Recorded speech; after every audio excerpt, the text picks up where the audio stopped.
Hello guys, hello friends, કેમ છો? બધા મજામાં? તમે જોઈ રહ્યા છો અત્યારે અમારે યુએસએના ગાર્ડનમાં, હોમ ગાર્ડનમાં વેજીટેબલનું કટિંગ ચાલી રહ્યું છે. જોઈ રહ્યા છો આજના પ્રોડ્યુસ અમારા વેજીટેબલ દોસ્તો, ચોળી, રીંગણ, ટામેટા, મરચાં, આલાપીનીઓ એન્ડ પાપડી.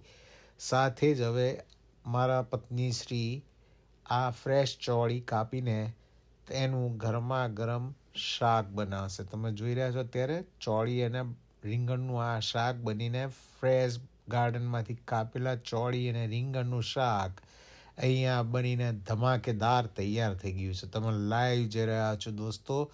બાવાના રસોડામાં તમે જોઈ રહ્યા છો અત્યારે આ ગરમા ગરમ શાક બનીને તૈયાર થઈ ગયું છે દોસ્તો. અને હવે આપણે તેની લહેજત માણીશું. તમે જોઈ રહ્યા છો અહીંયા આગળ આ શાક બનીને રેડી છે, સાથે ભાત છે અને સાથે રોટી સાથે મજા માણીશું.